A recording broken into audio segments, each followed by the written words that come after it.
Thank you and welcome to the show this morning. The topic this morning is religion and health. And we're fortunate to have with us to talk about religion and health Dr. CPoe, a psychiatrist in Nashville, Tennessee. And of course, Dr. Poe, let me welcome you to the show this morning. Very good to be here. And of course, Dr. Poe, you know, we've had you on a number of occasions, and each time you bring us such excellent information. We've talked about religion and crime, and we've talked about unforgiveness and suicide among African Americans, and each time you bring us an extraordinary amount of information and a very, very unusual kind of information in terms of where our consciousness might be when we receive such information. And what I'd like to do today is to simply make preparation to receive such information dealing with religion and health.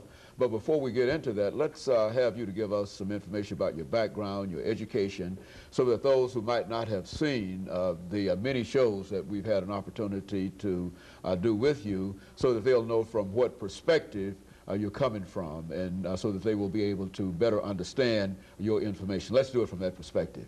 I'm a Christian psychiatrist in practice, private practice here in Nashville, Tennessee.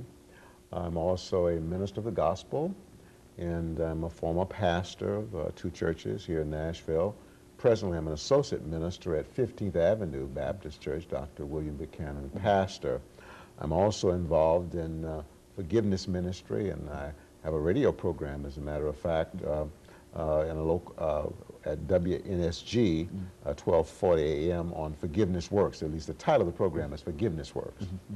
Very good. And so, Dr. Poe, what you're talking about this morning has to do with the relationship between religion and health. Now, exactly how do you develop such a relationship? I mean, how do you start a topic such as this, religion and health? Well, I think we need to start with a definition of religion. Religion is essentially one's relationship with God, and usually that's expressed in a particular way. For example, Catholics, persons who are Catholic, express their relationship with God through attending Mass, and they follow certain other rituals. Persons who are Baptists follow certain unique rituals unique to the Baptist Church, and so on. So religion is an expression of one's relationship with God as manifested in a certain religious traditional kinds of rituals, in certain rituals.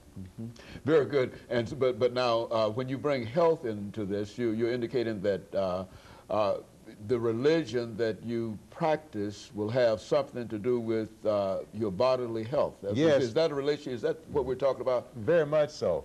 As a matter of fact, the research now has shown over the last 15 years, Dr. Haney, that people who pray on a regular basis, people who attend a place of worship, church, synagogue, or temple on a regular basis, meaning once or more a week, these people have better mental health, they have better physical health, they live longer, they have better functioning immune systems. Therefore, when they do get sick, they recover faster. So we know now, based on many studies, as a matter of fact, in the last century, there was a total of about 1,200 studies done in the area of religion and health, and about 79% of them affirmed that religion, people who are religious, have better mental and physical health. And so the research has already been done, but somehow we've moved beyond that, and we've not recognized that relationship in modern society. Is that what would that be a fair assessment? Well, the research, there have been a number of studies now that affirm that religion improves health, and that religion helps to protect against illness. In other words, if I'm religious, that decreases my likelihood of developing depression. It decreases my likelihood of developing cancer, diabetes, hypertension, heart disease. It extends my lifespan. It improves the quality of my life. We have studies now that show that people who are religious, by and large, report more well-being. They have more positive emotions such as joy and hope and optimism. And these positive emotions have been found to correlate with better mental and physical health.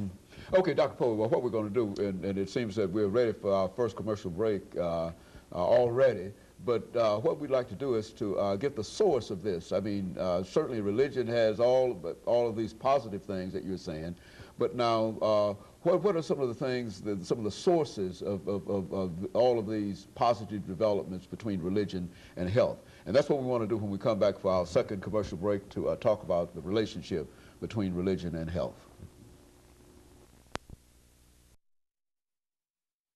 Relationship between religion and